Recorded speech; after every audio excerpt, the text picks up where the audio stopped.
Hello, everyone. Welcome to us kicking off our podcast together. This is Coffee, Commerce, and Cabernet with a glass of Cabernet in hand. I am Gabi Fluyun and my co-host, Destaney Wishon. And the two of us are going to be chatting about a whole bunch of things. The name kind of implies it a little bit with the Coffee, Commerce, and Cabernet, where we want to broaden topics that we chat about in the space beyond Amazon, beyond advertising. A lot of it might be things like, our stories and how we got to where we are, the challenges we faced. But beyond that, we want to have some really cool guests on board. We have got some really cool things lined up on that topic. A woman in the space and what she might be dealing with and going through, and just ultimately make it pretty relatable, very authentic and transparent, hence the Cabernet. But sometimes we're going to be hustling and it's going to be coffee driven. Really depends on the time of day we hit record at this point in time. But to give a little bit more context to everything Gabi said, we go to a lot of conferences, we talk to a lot of people, and we've built quite the reputation and personal brand for ourselves. I mean, together we have spoken on some of the largest stages in Amazon. Separately, we've both grown a ton in the last few years, and we're going to get into that. And something that we wished we saw more of in the space was candor and transparency around the difficulties of what we do, around the successes and the wins. And we just wanted to give an opportunity to allow people to have some more insight into what we've built and what we've done. And as mentioned, just bring in guests that can maybe be incredibly powerful, that can really help drive the conversations we're having, whether it's, talking about Enneagram personality test and therapy, or if it's diving into commerce and the state of the industry. We're wanting to kind of hit on all of those and just take that direction. Make it super authentic, make it super relatable. Yeah. So on that note, we'd also like to find a way in a platform for you to ask questions, to prompt things topics you would like us to chat about. We've already got a couple of thought starters from feedback that we've had so far, but that is going to be an ongoing theme of things that we will chat about and ultimately make it super conversational. Yeah, absolutely. I remember in my early stages, I had reached out to Melissa Burdick, and I ended up having a fantastic cocktail hour with her, and she gave me incredible feedback on things like pricing her agency, how to make the model more scalable, content. And it was incredible to me because I had watched her from afar and saw how she led in her leadership style, and it was very similar to how I had built the business. And the fact that I could reach out and ask a question directly was monumental for where I was at that stage. And that's kind of what we want to do here. Yeah. I mean, at Accelerate, we were approached after our talk and after the conference, and I was asked, how do you build your personal brand? How do you get started? Yeah. And I was like, wow. There is a need. Yeah. There's a lot of interest, I think, in it, and like what goes on behind the scenes. So anyway, long-winded way, but to the point as well of why we want to have this chat, this podcast, this conversation. We'll probably kick off this first episode with who we are and how we got started in the space and all that fun stuff. So Destiny, you want to kick us off? Who are you? How'd you get here? From intern to executive? Intern to executive. Well, first and foremost, anyone who's followed and is familiar with my story, I did not want to do any of this. I actually started getting a degree with early childhood education, and I enjoyed that a lot, but it felt too restrictive. So I transitioned to a general business degree. And around that time, I got an internship at a quick growing startup that was based in Bentonville, Arkansas. And it was a top 100 seller who decided that he knew how to manage people as well. He did not. Trauma bonding. Trauma bond. But it was an incredible opportunity. I was managing all of the Amazon advertising for the agency at the time. It was, a couple $1,000 budgets for 5 to 6 brands. And then fast forward, that agency signed one of the largest CPG companies, I would say, on Amazon at the time. And they flew me out to represent the whole Amazon advertising department in a meeting to finalize the RFP. And they put a bunch of fake team members underneath my name. And they were like, here's Destiny. She's 22 and she manages this team and can manage all of the millions of dollars of spend that you have. And it was really scary. Sometimes you just got to do it scared. That'll be another theme, but that is a topic in itself. Honesty is a big one too. Small side note, I didn't realize during this trip that when the gate agent takes your bags, they give you to your bags after you land in the little jet bridge. So I lost my luggage because I had never really flown before. So it was my first business trip. I'd never really flown before. I lost my bags. I was so stressed about sitting in this Hi, Eddie. He will be another guest. He will be a guest on this podcast, Special Ed. We will shout him out later. But long story short, we did it scared. We closed the deal. I was handed a very large budget to manage on what was AMS at the time, and it went incredibly well. And at that point in time, I also realized I was fed up with having a narcissistic leader and a toxic agency, so I left. And I ended up reaching out to this random kid in Panama. If you know this story, you know the story. And I got a job, and I was getting PayPal'd my salary like bi-weekly. I thought I was getting scammed, for being honest, but it went incredibly well. And then 6 months-ish into that engagement, original Panamanian Taylor was like, hey, I'm going to go do something else. If you want to run the company, I'll pay you a lot of commission. So I taught myself sales and marketing, and I started posting content on LinkedIn. And fast forward, I think we have one of the more well-known agencies in the Amazon advertising space, but in retail media in general. We have a team, I think we're coming up on 40 employees, which is really exciting. Manage $500 million worth of spend, and we just really love what we're doing. It's really amazing. It's been incredibly exciting, and I'm excited to share that story with everyone here. Yeah, I think the big theme that I love about your story is jumping in, doing it scared, doing it without, a heck of a lot of cahoots, cojones, whatever the right word is, but also without waiting for the time is right. You did things without a lot of, formal training. There was no training. I went to a community college. You figured it out on your own. And I think that that's also another big thing that you and I had originally bonded over a couple of stories of our history and whatnot. But that was a big thing as well, is we just throw ourselves into it and learn on the fly and like consistently stay curious, even still today. Yep. But I mean, if I transport myself back into the 10 years ago, man, I didn't know what the hell I was doing, but I was just throwing myself into it. And I knew the end goal was there in some very blurry way, but I just did it scared. There's a few key themes there that I think I really would want the audience to listen in on. One, if I had the confidence I had now, then I'd be in a whole different position. I would be much further ahead. And I think that's really important because we did it scared. Mm-hmm. I jumped into all of those opportunities with no confidence. I was like, there was some confidence of like, I'll figure it out. Yeah. But I didn't think I knew what I was doing when I went into those opportunities. I just kept that end game in mind. And I think that's really important. I see a lot of people make decisions that are detrimental to their long run, but maybe beneficial in the short term. And that's something that you and I have talked a lot about, is we kept that end goal in mind, and we knew that there was something bigger at the end.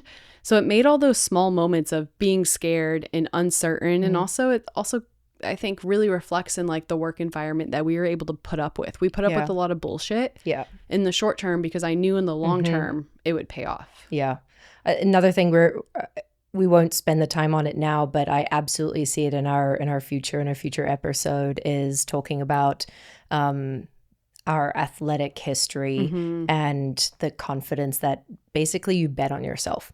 Yes. And there's a lot of transferable skills. I feel very passionate about this. Half your team, organization, and former D1 athletes in some way. So there's definitely some sort of correlation, but that was a big thing for you. We'll spend some more time on that in another episode. Well, I think that's a great transitionary point to your background. I think this one is quite a prominent one for me, is the athletic side of things. So 10-year-old Gabi represented South Africa professional water skiing for the first time. Fast forward to... No. Don't undersell it. I was third in the world. Was for quite a few years. And I was doing this whilst I was a child, for all intents and purposes. My body has gone through a lot, a couple of surgeries, quite a few joint aches and pains at my current age, all because of this, professional athlete that I was on a lesser known but large stage. I'm, incredibly proud of representing my country, breaking every national record of every sort of discipline that I entered. I mean, it was amazing. Representing at the World Games, which if you're not an Olympic sport, you go to the World Games. So it's our version of the Olympics. Don't get me started on why water skiing is not in the Olympics. That's another episode. That's maybe not even that's just a rant session. But how that kind of is valid into my career. I think I failed more times by the age of 18 than most adults will in their career. And so I learned a lot, and we'll deep dive that separately. But I started as I had sponsors for my water skiing. I actually started working with them and got to learn the business side of things, because part of me I wasn't going to be a professional water skier up until age 35, 40. There are a handful of them. Their bodies have gone through a lot. It is a very extreme, high impact sport. So I always sort of had my sight set on the business side of things. And so that's how I kind of got started in e-commerce, but working with brands and figuring out consumer insight and whatnot was really working with these brands that sponsored me as a professional athlete. Did that sort of throughout college, went into an accelerated MBA program. What I really love about how I used my MBA program was anytime you had even my international business major, anytime I had any project that I had to do for credit, I did it based on a brand that I wanted to work for, and I would send it back to that brand, and I got a lot of really cool contacts through that. That's my biggest top tip for... Naturally, you would do that. Yeah. I was like, if I'm doing the work anyway, I want to make sure I get max impact for it. Anywho, then jumped into really my working career here in the States. So I was on a student visa. You've got to work for a year. You have to find a company that's going to want to sponsor your green card. That's a big deal. It's really hard if you're going through that. And that limits your choices about the brands or the businesses that you want to go to. So I had limited opportunities. And what I jumped straight into was a brand that I would sort of describe as a third-party disruptor brand in the Amazon space. Not a lot of infrastructure built out at that time. There were, my boss was hired 3 months before I was. We were both kind of figuring it out as we went along. Every sort of 3 or 6 months, I was promoted and taking on more. And I didn't know what on earth Amazon was, but I always knew e-commerce was going to be the area I wanted to be in. I figured, this is how I shop. These are before the days of COVID or anything like that, right? This is how I shop. I've got everything figured out. Obviously, e-commerce is going to be the future. So I knew that it's an area I wanted to build a skill set in. Worked with that brand and the portfolio of brands that they had, in the pet care space, the human supplement space, hair care, skin care, all that fun stuff. So got to learn very fast several different brands at the same time, trying and testing different tactics to see what worked, converting on-site traffic, driving off-site traffic, getting really small and scrappy and wearing every single hat that you could. The glossed over version of it is there's also a lot of negativity in that, but I learned so much so fast. We're both incredibly thankful for that experience. 100%. I think that we both needed that as well. Mm-hmm. I think it was one of the biggest lessons I went through at that stage. It kicked my butt. It did, but we did it, and you continued to push through it, and it gave me a baseline of the kind of leader I never want to be, which was really beneficial. Mm-hmm. But also, I think there's something to be said about the mindset of, it's going to suck, but just showing up and doing it anyways and pushing through that. Like, I'm really proud that I got through that phase of my life, because that's kind of where our stories begin to converge here. Mm-hmm. And I will say, like, one thing as well is we got started kind of in the golden days of Amazon, where Black Hat was a thing, but it wasn't defined as Black Hat. So you could get really creative with your strategies. You could play around and do a lot of really fun things.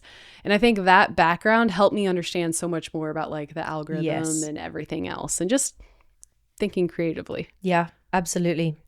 This is kind of within the next 24 months after moving on from that organization is when our stories converge. And I taught myself hands-on keyboard Amazon advertising thanks to your LinkedIn posts, quite literally. That's how this is how I was learning everything. I didn't have money to pay for any sort of courses in these places.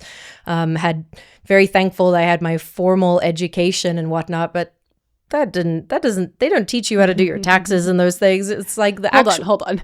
Amazon changes so quick. Could you imagine? It's not possible to make it an actual course curriculum. Absolutely not. I kind of think about this right now. I'm trying to do retailer 101s and cross-functional education. I'm like, this is not going to be evergreen. I'm going to have to change it every quarter. Yeah. By the by, then I moved to Garden of Life. Got headhunted for that role. I was really happy doing some consulting for a couple of brands, but I kind of wanted to move back down to South Florida. I was living in Central Florida at the time, and the stars just aligned. This brand had more money than I was used to playing around with of the scrappy brands, and I was like, I know these strategies that work. I've proven them time and time again beyond the group that I was working with, but also the consulting that I was doing. And I figured this is a great opportunity for me to actually do it in a meaningful way with a brand that's got some level of external recognition too. It was a totally new thing for me to create. So much brand equity. So much brand. I didn't know what brand equity was with the other brands that I was working with. They were creating a brand on Amazon. They were your standard, look at search volume, find an opportunity, launch something in a niche. They didn't start customer first per se. It was like optimizing for the algorithm and not the customer. Exactly. And it wasn't, obviously I knew everything there was to know in Amazon advertising 6 months after following your content. So I, was vetting the agencies at that point, and they don't know what they're doing. I'm going to bring in Destaney. And so starts our first meetup in person. And I live here now? You live here now. You're my dog's godmother. We spoke about some pretty deep stuff on our first ever business meeting. I was like, this is not how business is conducted. We jumped it. To be fair, I mean, you take two young 20-year-olds who have, I don't want to say no idea what we were doing, because again, I've realized I undersell a lot of our journey and ourselves, but I think there is so much value in bringing in unique perspectives. And I think that first we went to Uchi. I think that's an important thing to note. Fantastic restaurant. Yes. But we went to Uchi and had a great time and became really good friends after that. To be fair, we had a relatively established relationship prior. We had been managing for quite some time. Yeah. So it was like the success was there and we were doing a lot of things and doing really well. And then we became friends. And I think this is the cool part. Like, this is what has sparked our need or want to launch this podcast. That was 3 years ago? 4 years ago? 4 years ago. 4 years ago? Yeah. The exponential growth we have had. And I say that because it's been incredible to see it with someone that can almost reflect it. Yeah. You don't get that very frequently, but like every time we leveled up in a certain area, like we as in Better Media almost, it was like, okay, Gabi has a new job. She's managing more. We're managing more. Yeah. And it was the coolest thing because we had each other for a sounding board. I mean, I know multiple times, like before I lived here in Arkansas, we were sending voice memos back and forth on like dealing with teams, and it was really lonely without each other. And it was very much a mirror, as you said. It was incredibly disruptive for me to, I constantly had the chip on my shoulder of my age, of imposter syndrome, of all these things that I probably shouldn't have, but I still have. You have to, honestly. Figuring out. And you were the only other person I knew that was doing it alongside me. Yeah. And we were kind of exponentially sharing our experiences as well. And I would learn from what you were dealing with in your business, and I would share how I was dealing with managing people and whatever it might be. We were just snowballing each other's learning experience. And also I think the mirror of like, we were both insecure, but still doing it anyways. Yeah. And I think that's needed because everyone goes online and posts the good stuff. Like that's all you see. You scroll LinkedIn and you see all the good stuff. And there's moments where it's really hard or you're having a breakdown.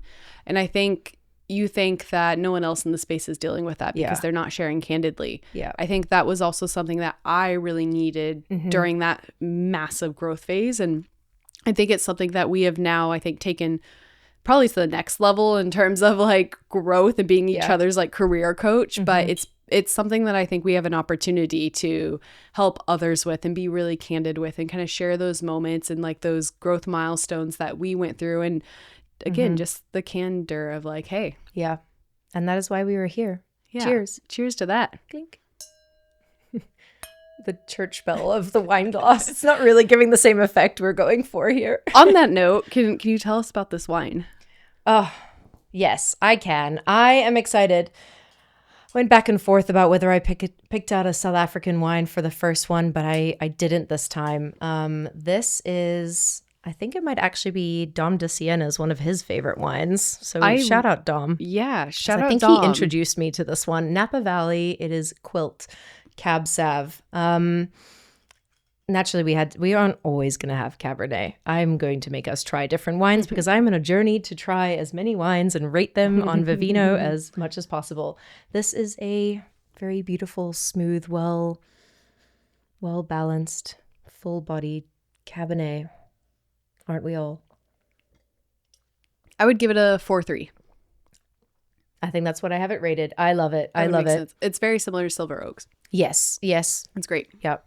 Big fan. So the reason we wanted to do Coffee Commerce Cabernet, as we've kind of chatted about all of this, is it is, three of our favorite things. It is the three most favorite things outside of... And it's all we do. Eddie and the cats. And the Jeep.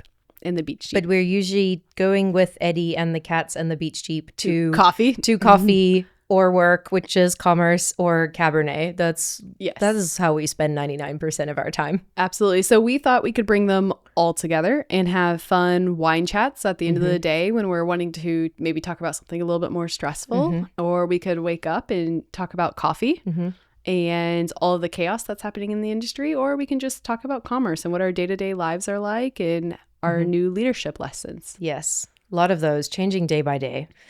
So that is our kind of intro. I suppose I didn't really wrap up where I'm at. Fast forward another 5 years or so since we met. I currently lead e-commerce for Nestle Health Science in the US. All of the consumer and medical nutrition brands within that portfolio roll into me in some way, do sales, the capabilities, digital shelf, and I have an incredible team. I love the people that I get to work with, and we get to do some fun stuff creating across the brands. But outside of that, I feel like I also spend a decent amount of time just chatting to you about sticking my nose in your business too. And your team is probably like, is Gabi on the payroll? No, I'm just interested in what you guys are doing. We hired an intern and I was having a chat with him and I was like, oh no, that's Gabi. And then I was like, so you'll hear a lot about her. She is not on payroll, but she's not on an org chart anywhere. You'll just hear this name Gabi. Alex, if you're listening, Gabi needs added to the org chart. Yeah, I would like one share. Just one share, please. Yeah, I think that's it. And it's been incredible because I think we've been able to balance everything similar to our objective with this podcast. It's a lot of better media. It's a lot of our learnings from managing 700,000 brands like you do. And we're hoping we can bring that to all of you all in whatever direction it takes us. Yep. Absolutely. So upcoming episodes, again, as we mentioned, we will have some guests. We've already recorded one. Super excited. Super excited. That did not go in the direction we thought it was going to go in, and it was only for the best. Everything happens for a reason, and you manifest that beautiful conversation that we had with our friend. And our more Amazon-centric ones will probably be featured and launched under your Better Media podcast, Better Advertising with Better Media, in case you haven't already followed, liked, and subscribed. And then we're going to keep this for more, again, the broader context. topics. Yeah. Absolutely. As a reminder, always feel free to reach out to either of us for any questions. And we're super excited to get this going. Like, we want this to be a thing. So thank you all for listening as per usual. And I gotta figure out what the music is. Meow, meow, meow, meow. Diva is a female version of a hustler. Question for the audience. If we played Diva, do you think we'd get sued? But Beyonce would have to reach out. If Beyonce sued me, I don't know if I'd be sad. Yeah, I would probably turn it into a piece of content. On that note. Goodbye.